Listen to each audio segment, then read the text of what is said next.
நேற்று பார்த்தீங்கன்னா நாம் தமிழ் கட்சி தலைமை அமைப்பாளர் சீமான் அவர்கள் உலக தமிழர் கிறிஸ்தவ இயக்கம்ன்ற ஒரு நிகழ்ச்சிக்கு போயிட்டு அதில் நிறைய கிறிஸ்தவர்களுக்கு கேள்விக்கு அவர்கள் பதில் அளித்தார். சீமான் எடுத்த இந்த முன்னெடுப்பு வரவேற்க வேண்டியது தான். கிறிஸ்தவர்கள் அரசியல்படுத்தப்பட வேண்டும்.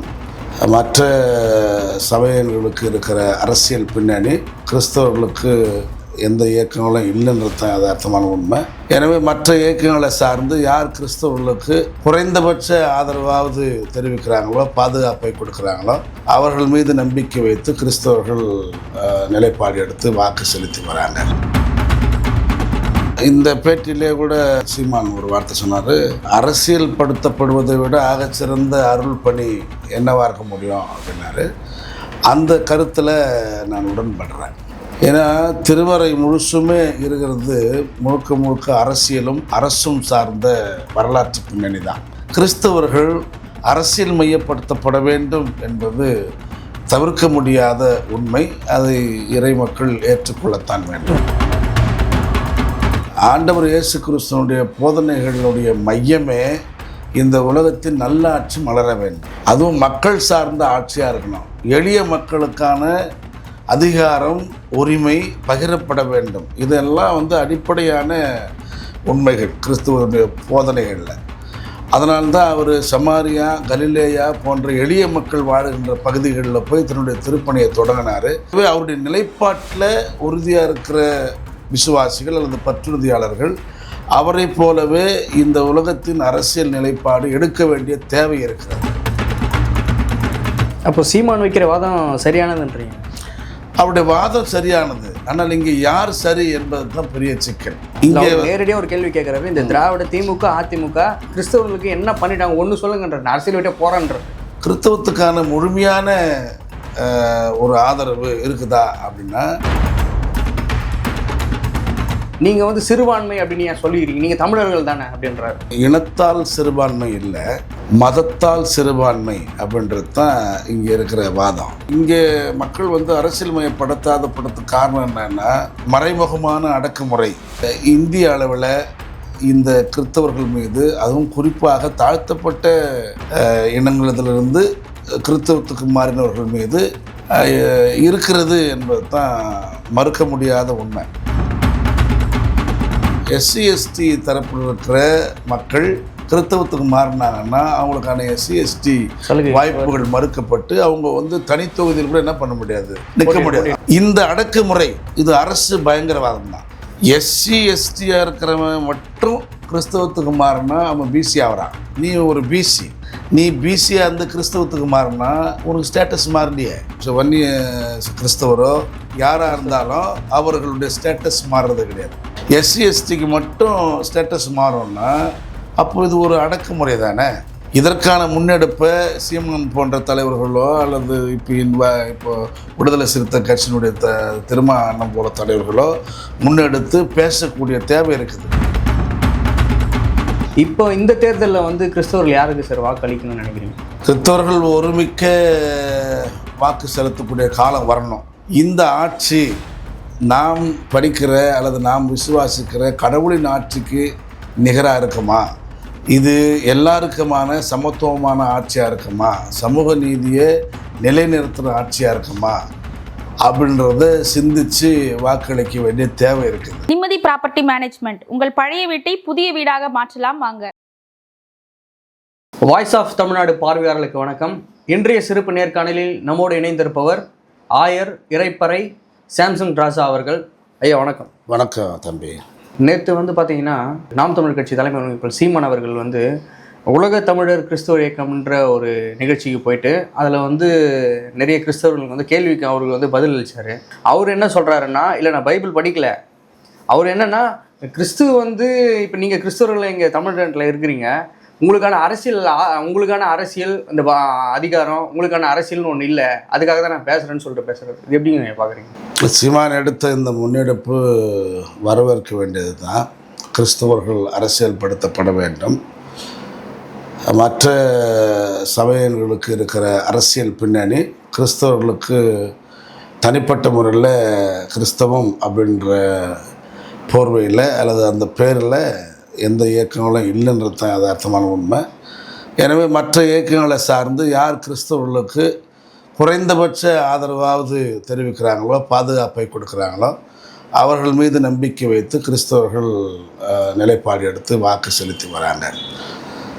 கிறிஸ்தவர்கள் அரசியலுக்கு வரலாமா, அரசியலை பற்றி பேசலாமா அப்படின்னா, எத்தனையோ தமிழ்நாட்டில் வந்து இந்த கூட்டுறாங்க நிறைய பேர் வந்து இந்த சுவிசேஷம் அது இதுன்னு சொல்லிட்டு நிறைய பேர் வந்து கூட்டுறாங்க. அவங்க என்ன ஜெபிக்கிறாங்கன்னா, ஆட்சியாளர்களுக்காக நாங்கள் ஜெபிக்கிறோம், நல்ல ஆட்சி வரணும் தான் ஜெபிக்கிறாங்களே கண்டி நம்ம வந்து பங்கெடுத்துக்கணும், அரசியலில் பங்கெடுக்கணுன்றது ப்ராயர் இல்லை.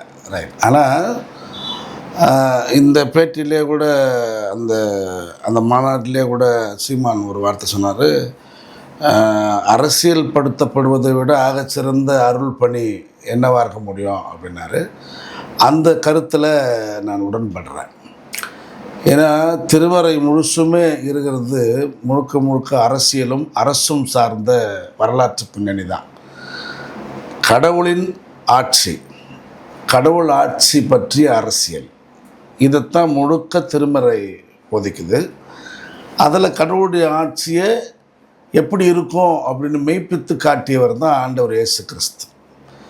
எனவே அவருடைய இறைவேண்டல் கற்றுக் கொடுக்குறாரு இந்த சீடர்களுக்கு. அந்த இறைவேண்டலில் கூட உமது ஆட்சி வருக, உமது விருப்பம் விண்ணகத்திலே நிறைவேறுவது போல மண்ணகத்திலேயும் நிறைவேறுக என்று ஆட்சியை குறித்து சொல்லுகிறார். எனவே இந்த உலகத்தில் ஆளுகிறவர்கள் கடவுள் ஆட்சி என்று நாம் அதை தனித்து பார்த்து விட முடியாது.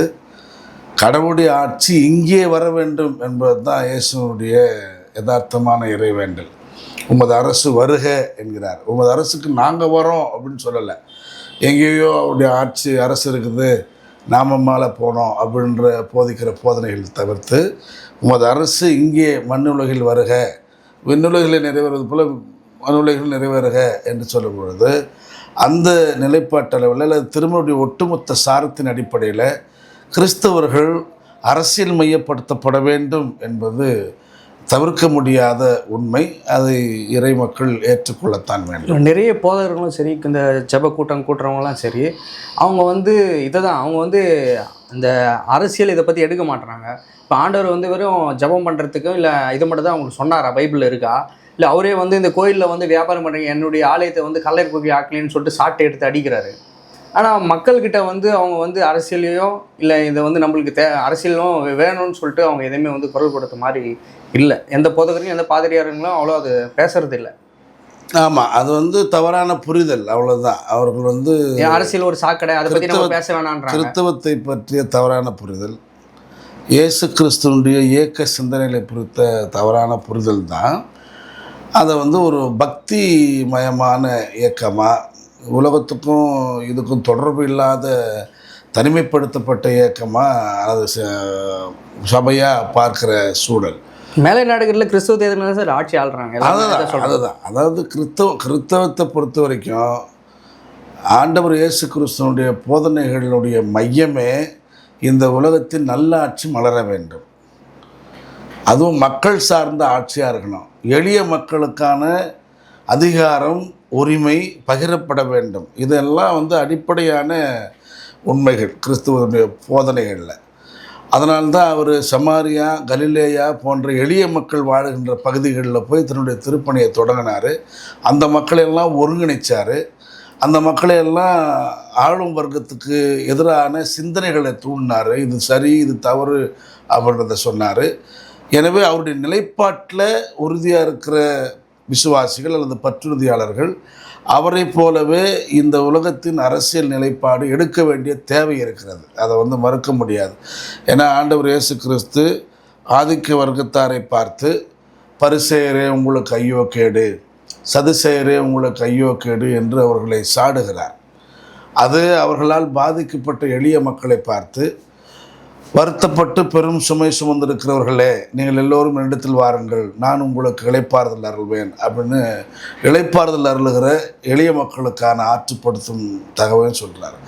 ஆகவே இந்த ரெண்டு நிலைப்பாட்டிலேயும் அநீதியை எதிர்க்க வேண்டிய தேவையும், அதனால் பாதிக்கப்பட்ட மக்கள் சார்பில் நின்று போராட வேண்டிய தேவையும் இந்த உலகத்தில் இருக்கிற எல்லா மனிதத்துக்கும் உண்டு என்பது தான் வந்து ஆண்டவர் இயேசு கிறிஸ்துடைய போதனை. எனவே அரசியலிருந்து கிறிஸ்தவர்கள் விலகி இருக்க வேண்டும் அப்படின்றது வந்து முழுக்க முழுக்க தவறானது, முட்டாள்தனமானது. அப்போ சீமான் வைக்கிற வாதம் சரியானதுன்றீங்க? அவருடைய வாதம் சரியானது, ஆனால் இங்கே யார் சரி என்பது தான் பெரிய சிக்கல். இங்கே நேரடியாக ஒரு கேள்வி கேட்குறாரு, இந்த திராவிட திமுக அதிமுக கிறிஸ்தவர்களுக்கு என்ன பண்ணிட்டாங்க ஒன்று சொல்லுங்கன்றாரு, அரசியல் விட்டே போறான்றாரு. இல்லை, அப்படி ஒன்றும் நம்ம என்ன பண்ணாங்கன்னு குறிப்பிட்டு சொல்லணும்னு இல்லை. ஆட்சியாளர்களே, அதாவது குறைந்தபட்ச பாதுகாப்பும் குறைந்தபட்ச உரிமையும் பிரதிநிதித்துவத்தையும் கொடுக்கிற ஒரு நிலைப்பாட்டில் திராவிட கட்சிகள் இன்றைக்கு நடைமுறையில் இருக்கத்தான் செய்யுது, இல்லைன்னு நம்ம சொல்ல முடியாது, மறுக்க முடியாது.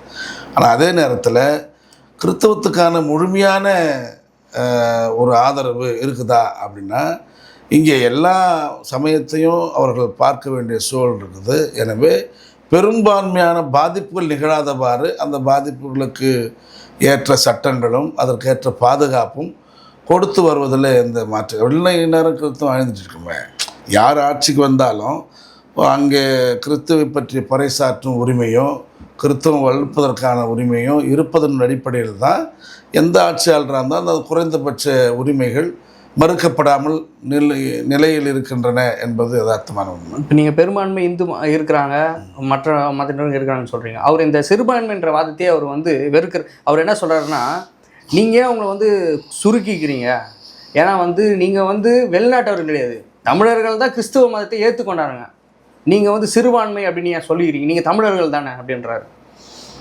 அதாவது இனத்தால் சிறுபான்மை இல்லை, மதத்தால் சிறுபான்மை அப்படின்றது தான் இங்கே இருக்கிற வாதம். இப்போ இங்கே இந்திய மக்கள் தொகை பொறுத்த வரைக்கும், தமிழ்நாட்டு மக்கள் தொகை பொறுத்த வரைக்கும் மக்கள் தொகை கணக்கெடுப்பு அடிப்படையில் அல்லது அரசனுடைய பதிவேட்டு அடிப்படையில் கிறிஸ்தவமோ இஸ்லாமியோ 5 விழுக்காட்டுக்கு மேலே என்ன பண்ணல, நகரவில்லை. அந்த விழுக்காட்டு அடிப்படையில் தான் அதை சிறுபான்மை அப்படின்றாங்க வழிய மக்கள் தொகை சார்ந்து கிடையாது. இனத்தால் நான் தமிழன், ஆனால் சமயத்தால் நான் கிறிஸ்தவன் என்பதனால கிறிஸ்தவருடைய எண்ணிக்கை குறைந்திருப்பதனால சிறுபான்மை. அதே நேரத்தில் சிறுபான்மைக்குரிய உரிமைகள் அப்படின்னும்போது அந்த உரிமைகள் வந்து இந்திய அரசியலமைப்பு சட்டத்தின் அடிப்படையில் ஏற்கனவே நிலையில் இருக்கின்றன. அந்த நிலையில் இருக்கிற உரிமைகளை வழங்குவதும் அதை நடைமுறைப்படுத்துவதும் எந்த அரசு வந்தாலும் அதன் கடமை என்பது இங்கே எழுதியிருக்கிற சட்டத்தினுடைய விளைவு. எனவே அந்த உரிமையின் அடிப்படையில் சிறுபான்மை மக்களுக்கான உரிமைகளை கேட்கறதுக்காக நீங்கள் அரசியலுக்கு வாங்கன்ற தவறு இல்லை. ஆமாம், வரணும் தான், நம்ம வர வேணாம்னு நம்ம சொல்லலை. அரசியல் படுத்தப்பட வேண்டும், அரசியலுக்கு வர வேண்டும். இப்போ இஸ்லாமியர்களுக்கு இருக்கிற ஒரு அரசியல் அமைப்புகள் போலவோ, ஈவன் இந்துத்துவா கூட சில நேரங்களில் இந்து முன்னணி அமைப்பு இது அதுன்னு அரசியல் அமைப்புகள் இருக்கின்றன. சில பேர் நேரடியாக தேர்தல் களத்தில் இருக்கிறாங்க, சில பேர் வெளியிலிருந்து தேர்தல் வெளியே புறக்கணித்து வெளியிலிருந்து செயலாற்றுறாங்க. அப்படி கூட ஒரு இயக்கம் வந்து கிறிஸ்தவத்தில் இல்லைன்றது தான் யதார்த்தமான உண்மை. எதனால சார் தமிழில் இருக்கிற கிறிஸ்தவ போதகர்கள் பாதிரிமார்கள்லாம் வந்து அதை வந்து கையில் எடுக்க மாட்டாங்க, இல்லை பேச மாட்டாங்க சபைகள்லையும்? சரி, அதுதான் அது எதனால இதை தான் அது வந்து கிறிஸ்தவத்தையும் கிறிஸ்துவையும் ஒரு விதமான ஒரு பக்தி நிலையில் புரிந்து கொண்டதன் விளைவு தான். இயேசுவை பொறுத்த வரைக்கும் இங்கே சமயம் உருவாக்க வரவில்லை, அது ரொம்ப முக்கியமானது. இங்கே அது கிறிஸ்தவம் இப்போ சமயமாக போயிருக்குது. அவர் ஒரு இறையரசுக்கான அதை தேடி எடுப்பதற்கான அறைகூவலை விடுத்து அதற்கான மக்களை ஒருங்கிணைத்து அந்த அரசு நிறுவ வேண்டும் என்பதற்கான பெரும்பான்மை சித்தாந்தத்தை சிந்தனையை போதித்து அதை தான் நடைமுறைப்படுத்த விரும்பினார் வழி. அது ஒரு இயக்கம் தான், அது ஒரு மூமெண்ட் தானே வழியே. இன்றைக்கு மாறி இருப்பது போல் அது திருச்சபையாக இல்லை.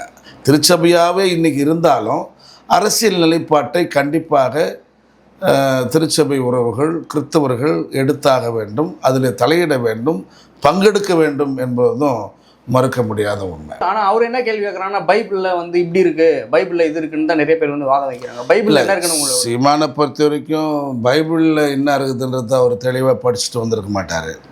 அவருக்கு தெரிஞ்ச தகவல்களை முன்ன பின்ன சொல்லியிருப்பார். அதை தான் அவங்க கிரிட்டிக் பண்ணுறாங்க.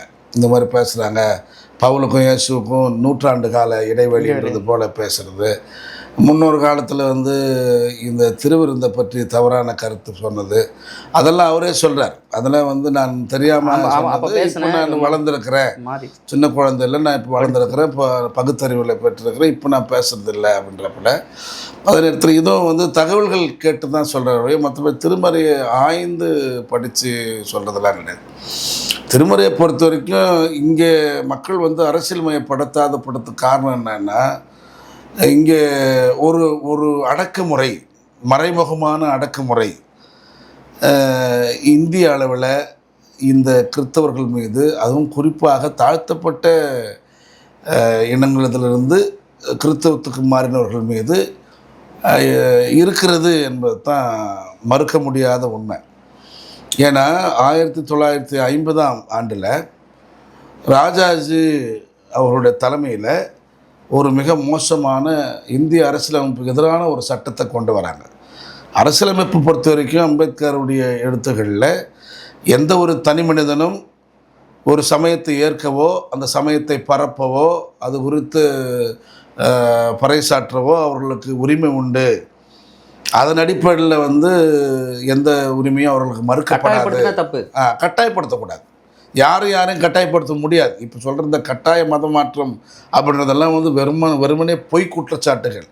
யாரையும் கட்டாயப்படுத்தி மனம் மாற முடியாது. நிச்சயமாக ஏதோ ஒரு கட்டத்தில் ஒரு கன்சர்னில் ஒரு மனம் மாறி இருந்தனுடைய விளைவு தான் கிறிஸ்தவர்களாக மாறுறாங்களே ஒழிய யாரையும் கட்டாயப்படுத்தி கிறிஸ்தவத்துக்கு எடுத்துக்க முடியாது.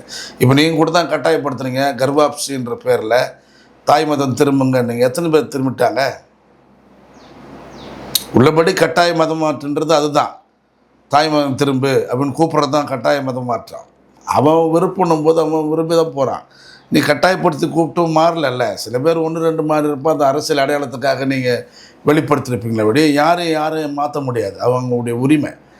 ஆனால் அரசு என்ன சதி செய்யுது அப்படின்னு ஏன் அரசு மேலே போடுறேன்னா, எந்த அரசு வந்தாலும் இது குறித்த விழிப்புணர்வோ அல்லது ஒரு பரந்த மனப்பான்மையோட முடிவெடுத்து மக்களுக்கான உரிமையை வழங்கலை. அடிப்படை உரிமைகள் மறுக்கப்படுது. என்னென்னா, இந்து பறையராக இருந்தால் அல்லது இந்து ஆதி திராவிடராக இருந்தால், இந்து சக்கிலியராக இருந்தால் எஸ்சி எஸ்டிக்கு கிடைக்கிற அந்த உரிமைகள் அவர்கள் கிறிஸ்தவத்துக்கு மாறினால் கிடைக்காது அப்படின்ற சட்டம் இந்திய அரசியலமைப்பு சட்டம் கிடையாது. ராஜாஜி கொண்டு வந்த ஸ்பெஷல் சட்டம், ஸ்பெஷல் ஆக்ட். அந்த ஆக்ட் அடிப்படையில் தான் இன்றைக்கு எஸ்சி எஸ்டி தரப்பில் இருக்கிற மக்கள் கிறிஸ்தவத்துக்கு மாறினாங்கன்னா அவங்களுக்கான எஸ்சி எஸ்டி வாய்ப்புகள் மறுக்கப்பட்டு அவங்க வந்து தனித்தொகுதியில் கூட என்ன பண்ண முடியாது, நிற்க முடியாது. அவங்க எஸ்சியாகவே இருந்தாலும் தனித்தொகுதியில் நிற்க முடியாதுன்னா கிறிஸ்டின்றதுலாம் அவங்க பிசி ஆகிடுறாங்க. இந்த அடக்குமுறை இது அரசு பயங்கரவாதம் தான். இந்த அடக்குமுறை தொடர்ந்து இருப்பது காரணம்னா, தொடர்ந்து இவர்களை சிறுபான்மையாகவே வைத்துக்கொள்ள வேண்டும் என்கிற எண்ணம் தான். ஏன்னா இதில் வந்து இந்த சட்டத்தை தளர்த்தி விட்டால் எல்லா தலித்துகளும் அல்லது எல்லா சேரிகளும் கிறிஸ்தவ சேரிகளாக மாறும் வாய்ப்பு இருக்கிறது. இதுக்காகவே சிலர் என்ன பண்ணுறான், உள்ளத்தில் ஆண்டவரை ஏற்றுனா கூட சான்றிதழில் இந்து ஆதிதிராவிடான்னு வச்சுருக்கிறான். அவங்க தரப்பில் என்ன வாதம் வைக்கிறாங்கன்னா, இவங்க வந்து ஊராக போயிட்டு பிரச்சாரம் பண்ணுறாங்க, நாங்கள் அந்த மாதிரி பண்ணுறது இல்லை, அவருக்கு நற்செய்தி சொல்கிறோம், இயேசு கிறிஸ்துவ பற்றி சரி சொல்கிறோம், இந்தியா ஃபுல்லாக கிறிஸ்துவ மதமாக ஆக்கிறாங்க பார்க்குறாங்க அப்படின்றாங்க. அது அவங்களுக்கு இல்லை, அதில் அவங்களுக்கு என்ன இருக்குது அப்படின்னா, இந்து பெரும்பான்மை அப்படின்னு இந்தியாவை சொல்கிறதுக்கான அடிப்படை தேவை வந்து எல்லா அரசுக்கும் இருக்குது, எல்லா கட்சிக்கும் இருக்குதுன்றது தான் இப்போ நான் சொல்கிறது. இதுதான் அரசியல் பயங்கரவாதம். ஏன்னா இதை கொண்டு வந்து காங்கிரஸ் ஆட்சி, இந்த மாதிரி சட்டத்தை கொண்டு வந்து காங்கிரஸ் ஆட்சி, அந்த ஆட்சியில் கொண்டு வந்து கிட்டத்தட்ட 70 ஆண்டு காலமாக அதை போராடினுக்கிறோம். ஒரு 15 ஆண்டுகளுக்கு முன்னாலேயே மிஸ்ரா கமிஷன் ஒன்று ஸ்பெஷல் கமிஷன் போட்டு, அந்த மிஸ்ரா கமிஷன் பரிந்துரை அடிப்படையில் யாரும் எந்த சூழல்லையும் சமூக மாற்றம் ஏற்படாது, சமயங்கள் மாறிக்கொள்ளலாம், அது அவங்களோட தனிப்பட்ட உரிமை, அதுக்காக அவங்க சமூகம் மாறாது, அவங்களுக்கான சலுகை நிறுத்தப்படக்கூடாது அப்படின்னு கொண்டு வந்தாச்சு. இத்தனை ஆண்டுகள் ஆட்சி செய்த காங்கிரஸு அந்த சட்டத்தை பார்லிமெண்ட்டில் நடைமுறைப்படுத்தலை. அவங்க தான் நாங்கள் மத சார்பற்ற கூட்டணி சொல்கிறாங்க. ஆமாம், பின்னால் வந்த பிஜேபியும் அந்த சட்டத்தை நடைமுறைப்படுத்தலை. இப்போ அதை இன்னும் கொஞ்சம் செழுமைப்படுத்துறதுக்கு வேறு ஒரு கமிஷனை இப்போ ப்ரொப்போஸ் பண்ணிக்குது பிஜேபி. ஆக மொத்தத்தில் 2 தரப்புமே வந்து சமய உரிமையை எல்லா மக்களுக்கும் உரிமை வழங்கலை. இதில் இன்னொரு கொடுமை என்ன அப்படின்னா, எஸ்சி எஸ்டியாக இருக்கிறவன் மட்டும் கிறிஸ்தவத்துக்கு மாறினா அவன் பிசி ஆகிறான். இப்போ மற்றவங்களாம் நினைப்பாங்கன்னா இவங்களுக்கு இன்னும் ஜாதியும் வேணும், இவங்களுக்கு சமயம் சலுகையும் வேணுமான்னு கேட்பான். இப்போ நம்ம போன்ற பார்வையாளர் என்ன சொல்கிறோன்னா, சரிப்பா நீ ஒரு பிசி, நீ பிசியாக இருந்து கிறிஸ்தவத்துக்கு மாறினா உனக்கு ஸ்டேட்டஸ் மாறலையே. ஒரு எஃப்சியாக இருந்து கிறிஸ்தவத்துக்கு மாறினா உனக்கு ஸ்டேட்டஸ் மாறலையே, உனக்கு சலுகை எந்த பிரச்சனையும் இல்லையே. அதனால் நீ வந்து தைரியமாக போட்டுக்கிற. ஆனால் இவனுக்கு மாறுது. அப்போ இது சரிதானே? இப்போ ஒரு இந்து நாடாரோ அல்லது ஒரு வன்னியர் நாடாரோ அல்லது வன்னிய கிறிஸ்தவரோ அல்லது வேறு யாராக இருந்தாலும் அவர்களுடைய ஸ்டேட்டஸ் மாறுறது கிடையாது. எஸ்சி எஸ்டிக்கு மட்டும் ஸ்டேட்டஸ் மாறும்னா அப்போ இது ஒரு அடக்குமுறை தானே. இந்த விழிப்புணர்வை மக்கள் பெற வேண்டும். இதற்கான முன்னெடுப்பை சீமான் போன்ற தலைவர்களோ அல்லது இப்போ விடுதலை சிறுத்தை கட்சியினுடைய திருமாவளவன் போல தலைவர்களோ முன்னெடுத்து பேசக்கூடிய தேவை இருக்குது. அப்போ தான் இந்த மக்களுக்கான அரசியல் அவர் சொல்கிறார் எங்கள் பக்கம் வந்து நில்லுங்க அப்படின்னு சொல்லிட்டு. இல்லை இது வந்து நீங்கள் முடிவு பண்ண முடியாது, கோரிக்கை தான் வைக்கணும். சென்ட்ரல் கவர்மெண்ட் முடிவு பண்ண வேண்டியது. இது சீமான் முடிவு பண்ணுற மேட்ரு கிடையாது, அல்லது திரும்பவும் தனித்து முடிவு பண்ணுற மேட்ரு கிடையாது. நம்ம கோரிக்கையை அங்கே வைக்கணும்.